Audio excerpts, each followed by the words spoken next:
So we're going to talk about power series in this video, so we'll just get right to it. So what is a power series?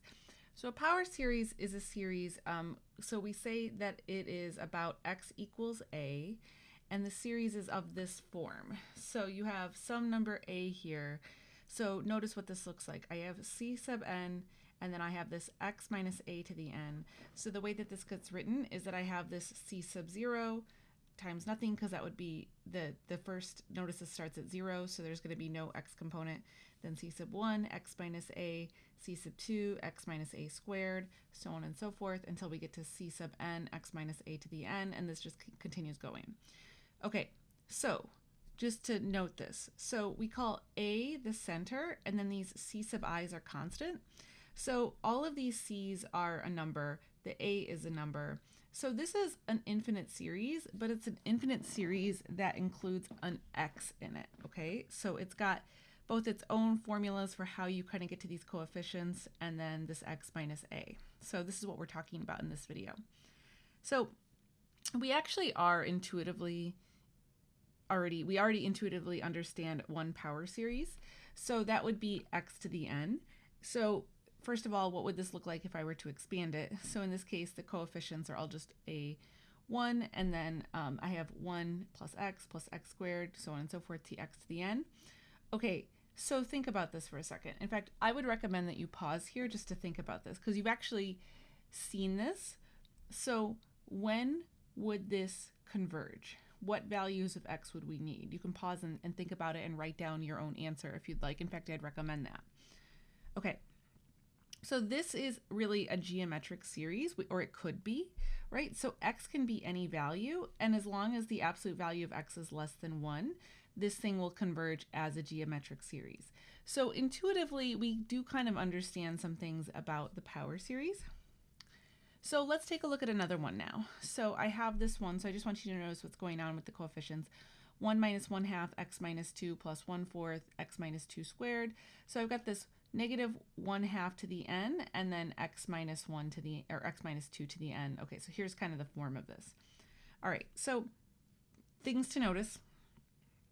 In this case, my a would be equal to 2, and then my coefficients are 1, negative 1/2, 1/4, so on and so forth, okay? So those are the pieces of this power series. And so now the question is, when will this converge? Okay. Well, piggybacking off of the geometric series idea, really, if I think about where x minus 2 over 2, so you can kind of see how that flows together here. So instead of now just having the situation where I have the absolute value of x is less than 1, I'm going to take the absolute value of x minus 2 over 2 is less than 1, right? Because everything is really being multiplied by some factor of 1/2. So this is really the same idea, just adjusted for the series that I've been given. And I'm still leveraging that information about a geometric series. And so then in this case, if I go through and I solve this, I can take a moment and figure out that this is true as long as x is between 0 and 4. Okay, so the only thing that I'm really trying to impress upon you at the moment, we're going to do a bunch of these so that you understand how this all breaks down. But the thing that I'm just trying to impress upon you now is, like, we do have some tips and tricks intuitively already of how this is going to work. So we can leverage what we know about geometric series, which we know a lot about that, to help us with this. And I can actually now be more specific also about how this series is going to work. This series will converge to, well, I can just use my geometric series formula, right? So my r in this case is going to be this x minus 2 over 2, right? So thinking back to what we know about a geometric series. So if I just plug in that information, and remember, this is going to be this will end up being positive because ultimately it's being multiplied by negative 1/2, so that'll flip the sign here. But if I go through and I work out the math here, ultimately what I get is that this will work out to 2 over x. So the sum now of this pseudo-looking geometric series will be 2 over x. It's not just going to be numerical, right, because my series did start, right, with an x. So I did have this series that has this whole x in here. I'm leveraging some things that I know about a geometric series, and I am now able to say, okay, using that same logic, this should converge to 2 over x. So the sum of this whole thing should be 2 over x. And of course now it's the value of x that matters here. Now, let's take this idea a little bit further because this is really weird, right? So I've got 2 over x. Feels strange to have a series sum to what is really effectively a function, right? So let's think about this a little bit more. So a power series, remember, it has these x terms in it. So it is a series, and so if I were to now take finite sums with it, my equations of these finite sums end up becoming polynomials. Okay, so this is where this gets kind of interesting. So when I take these finite sums, I call these polynomial approximations. So let me just show you a couple of these. So we have been working on this series here, okay? And now I can rewrite this using just summation notation here, so I can sum it up as you see here, okay? So we've just done all of this work, right? And now what I'm going to do is I'm going to take a couple of partial sums.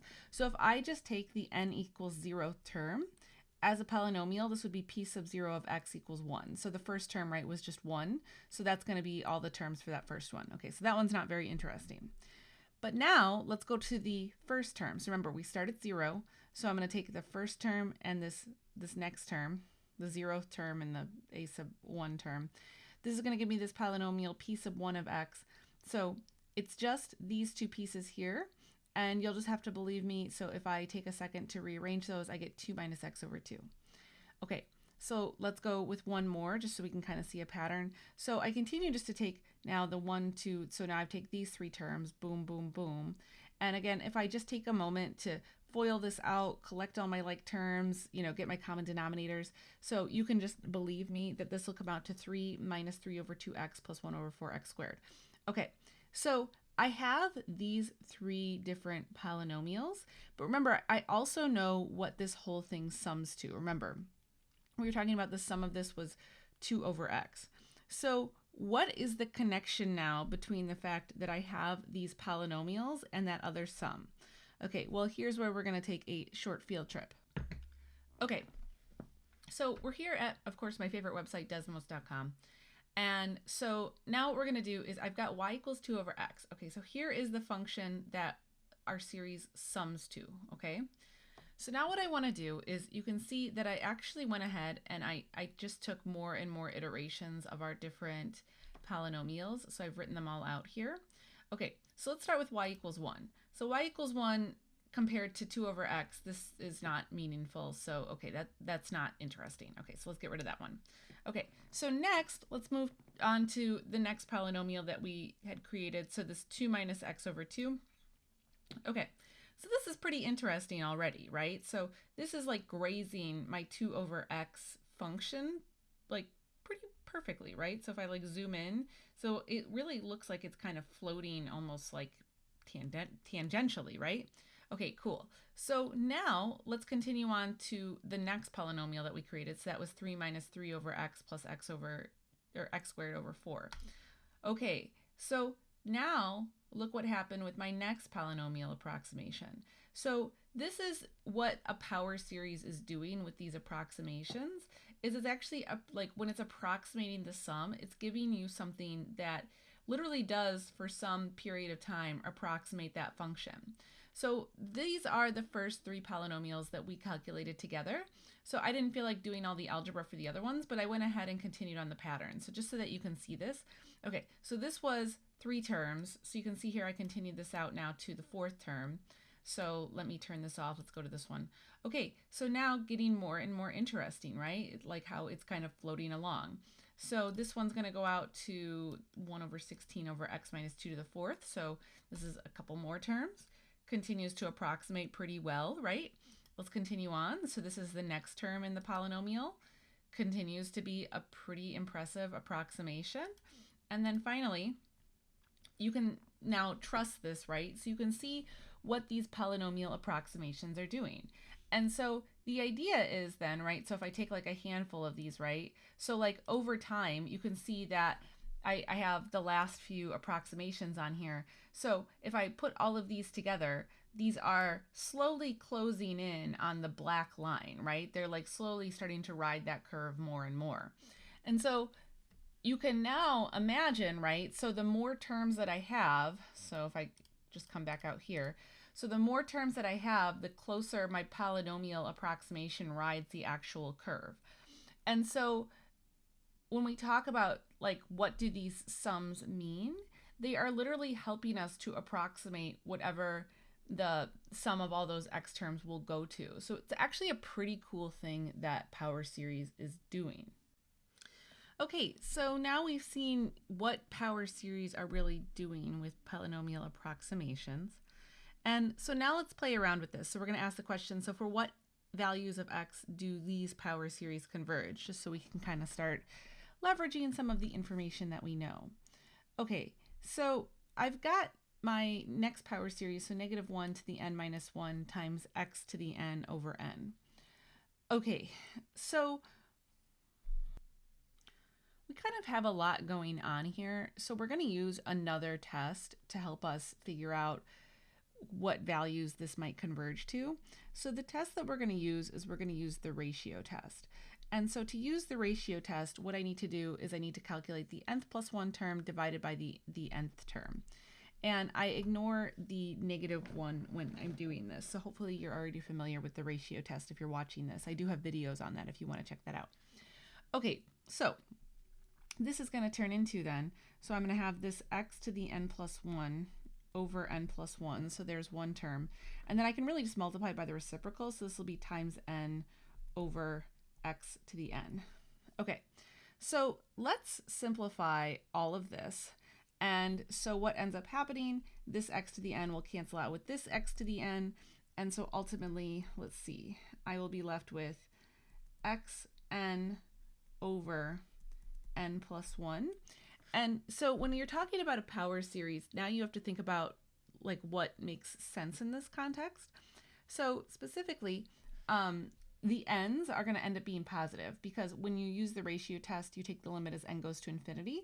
So what do you actually need absolute value around? Well, x can be anything. So to rewrite this, and I'll write out the limit while we're at it. So I'm going to have n over n plus 1. This does not need absolute value because it is already positive, so it's just that x that I need to think about.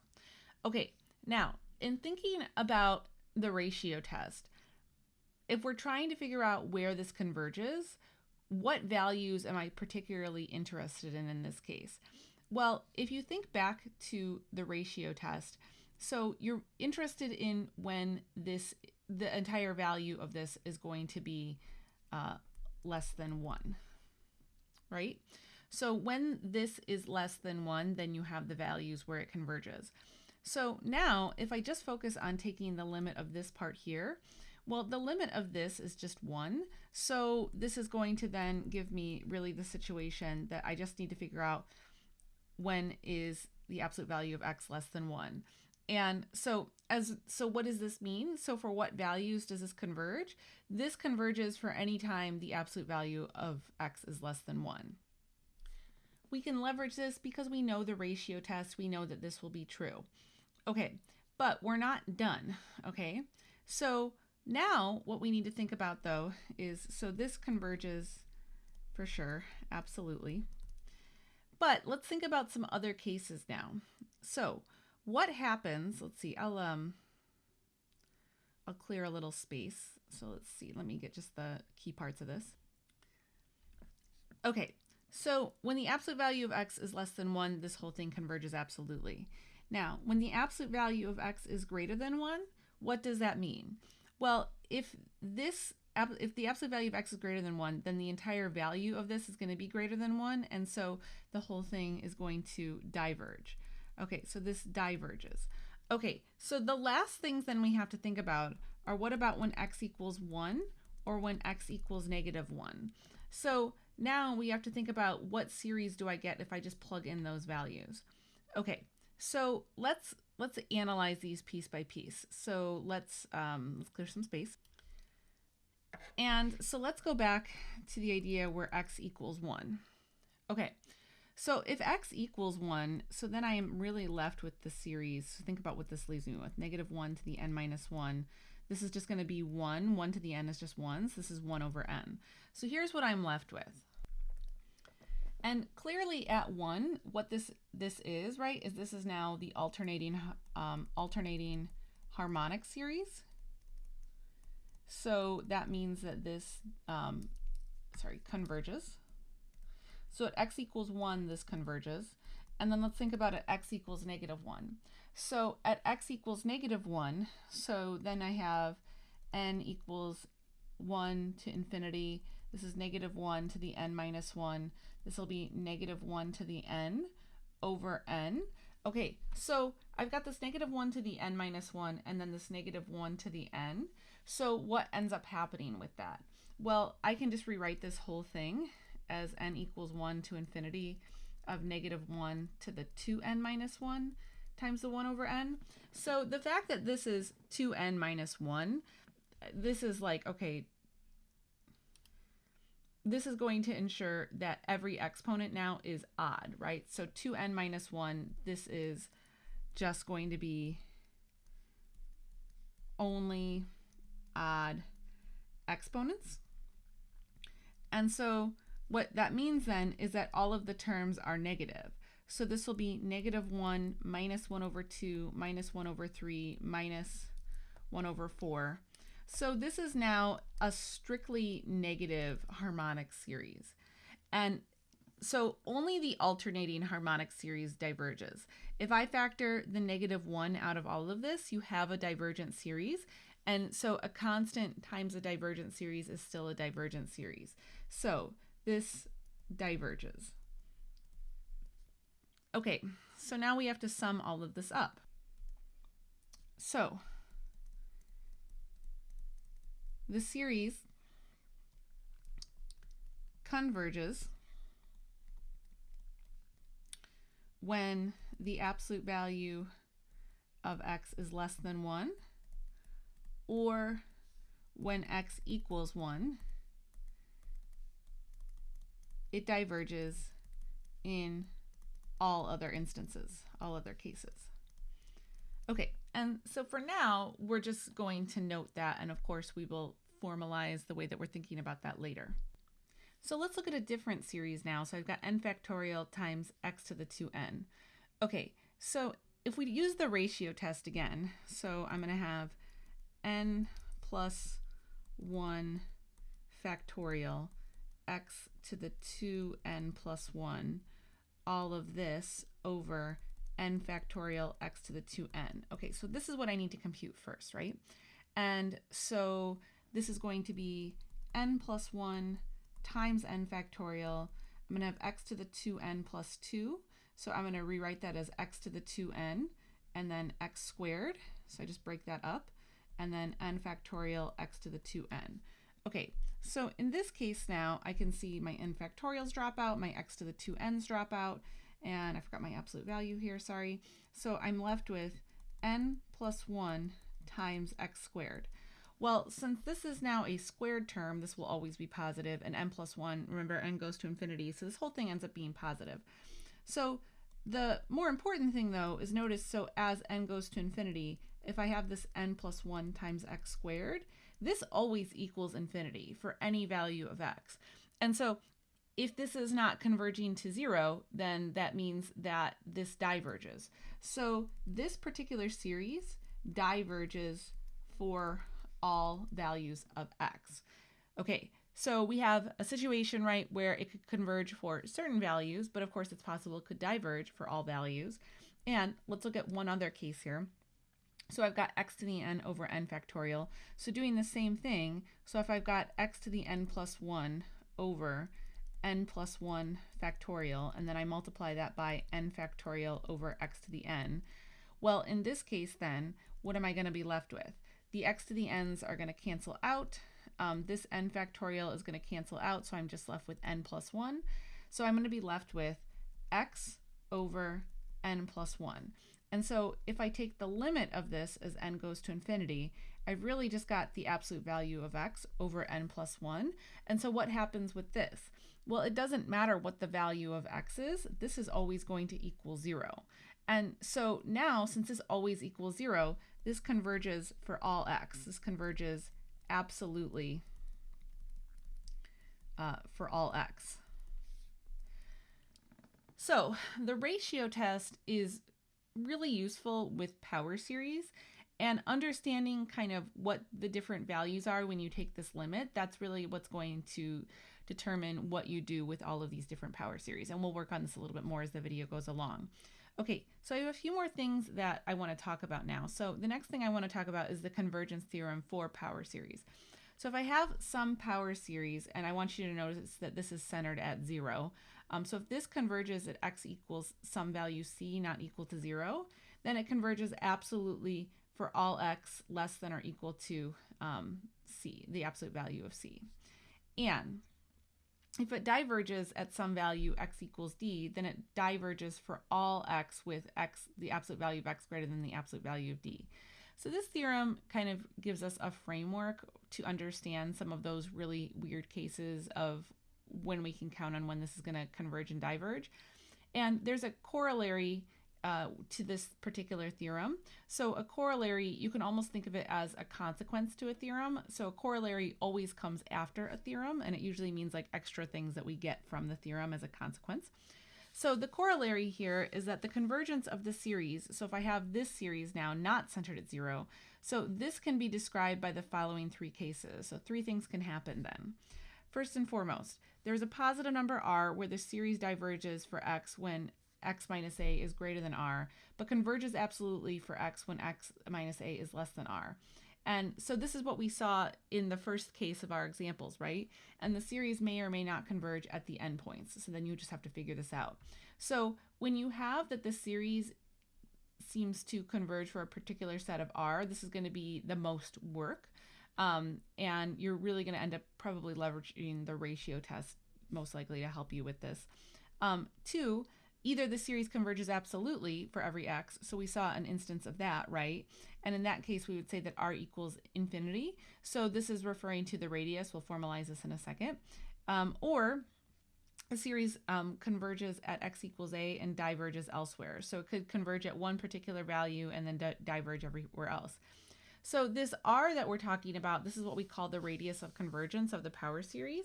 And the interval at radius r centered at x equals a is what we call the interval of convergence. Okay, so we now have seen a couple of cases of power series, and we have now talked about different things that can happen. So let's talk about how to test a power series for convergence. Just like let's formalize everything that we've talked about so far, just so that we have something to go with.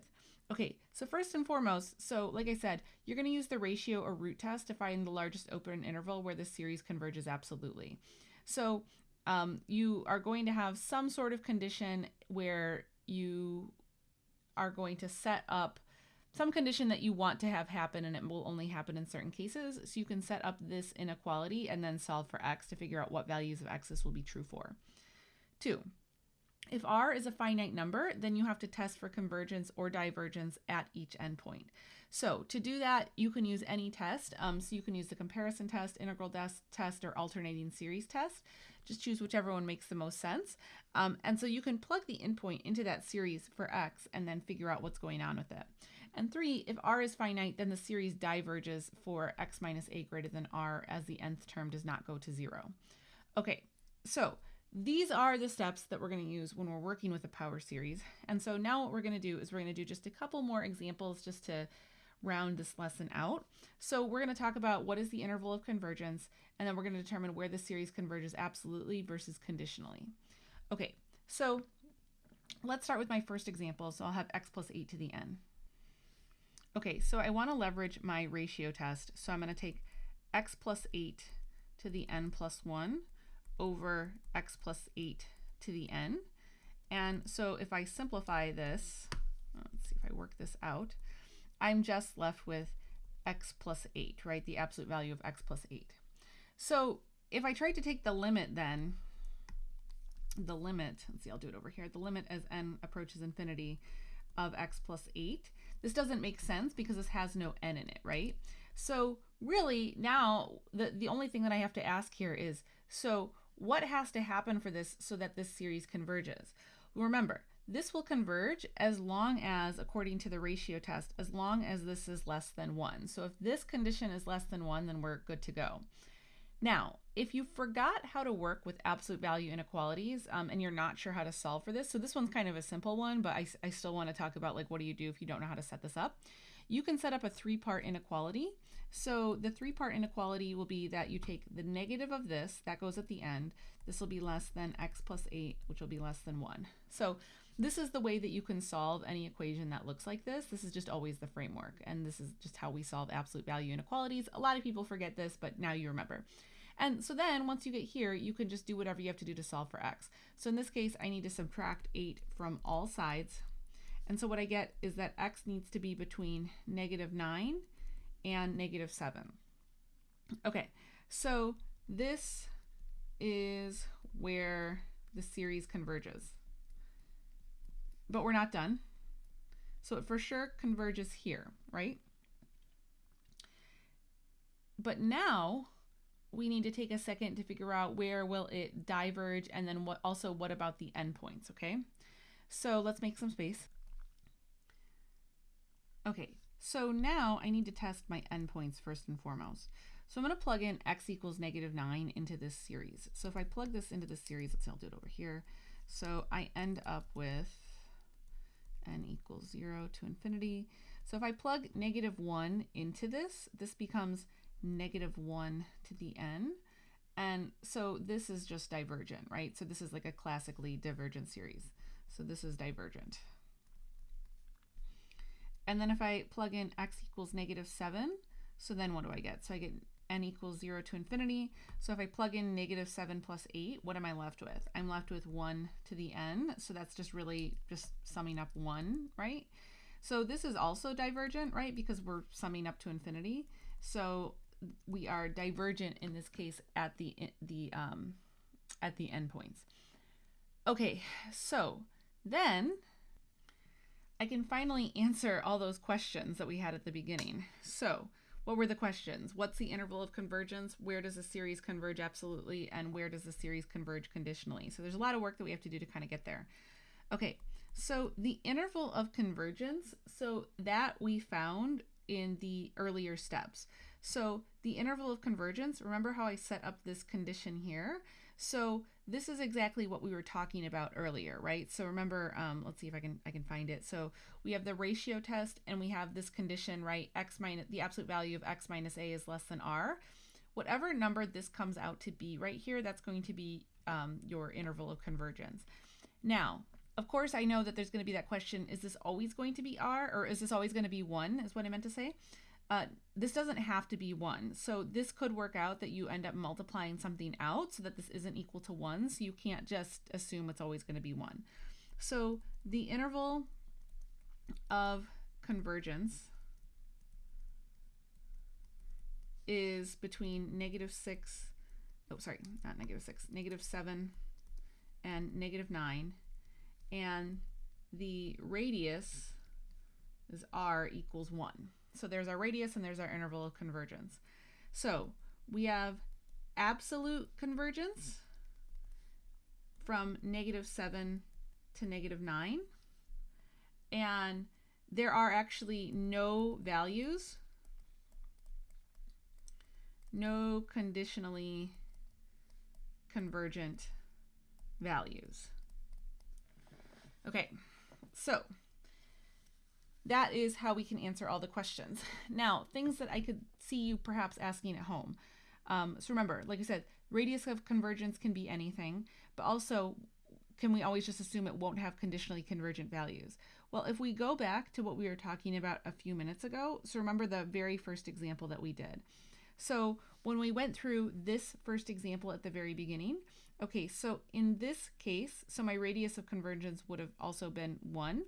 But what was interesting is, so as we worked through this, right, remember that we talked about this case where if I plugged 1 into this, I had the alternating harmonic series. That would be conditionally convergent, right? So those are like the things that you're thinking about when you're going through all of these different details. So that was from an earlier example.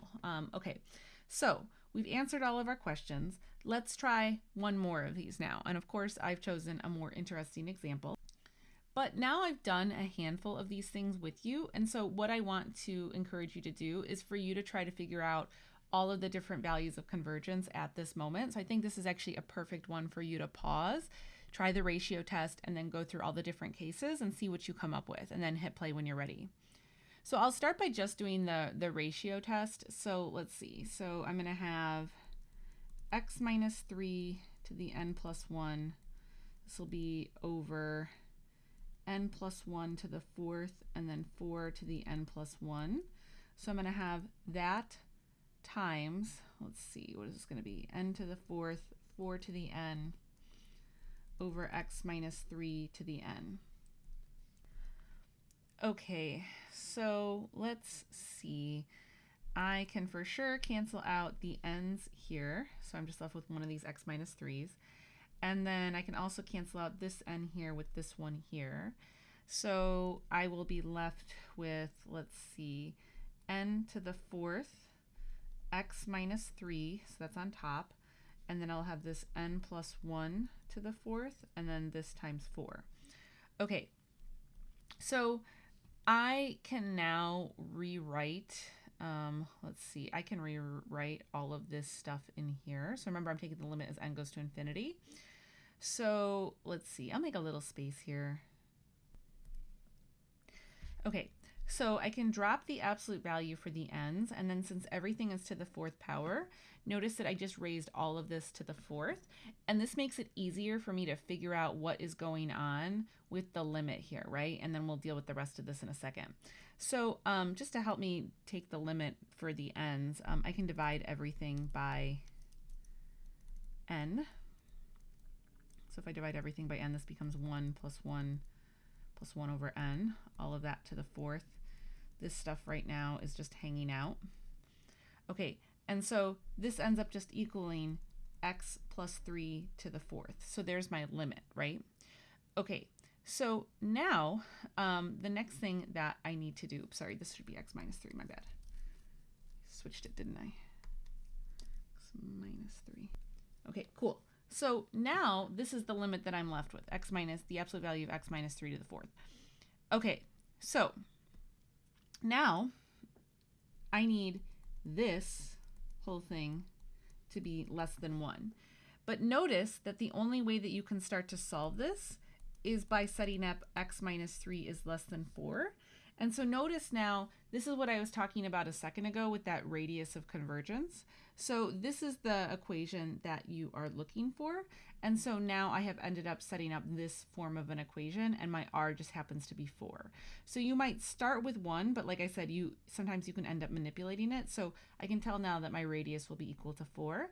And so then I need to go ahead and solve for what values of x's is this true for. So I can set up this negative 4 is less than x minus 3 is less than 4. And if I add 3 to all sides, I will get that this is negative 1 is less than x is less than 7. Okay, cool. So now I have, let's see, what is this? I have, this is my r, this is my radius, or my interval of convergence, sorry. My interval of convergence. But now I need to test the endpoints, right? So let's make some space.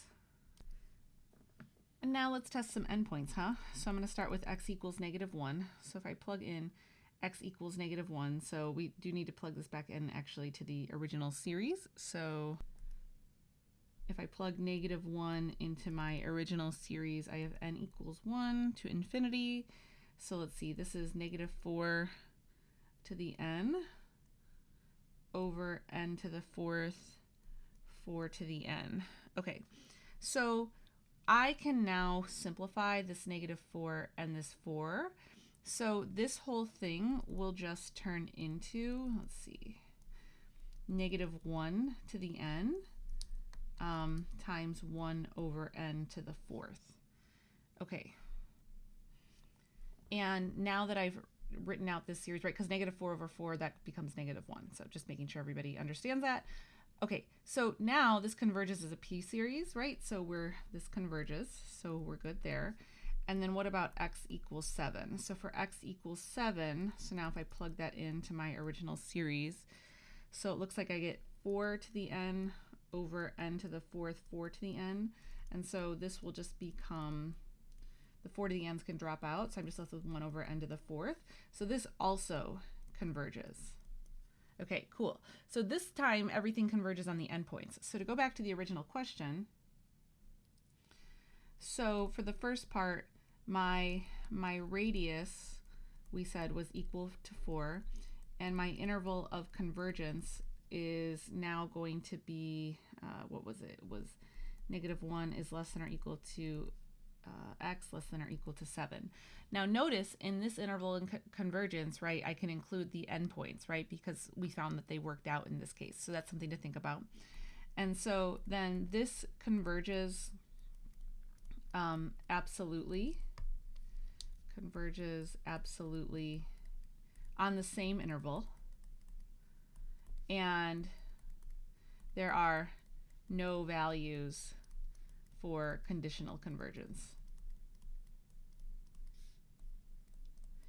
Okay, cool. So this is definitely a longer video, and by the way, I do have more examples. So if you feel like you mostly get this, this is kind of a complicated topic. There's just kind of a lot that you need to go through. So if you want to see a few more examples, check out my example library. But otherwise, I'm going to leave it at that, and I will talk to you guys in the next video. Bye!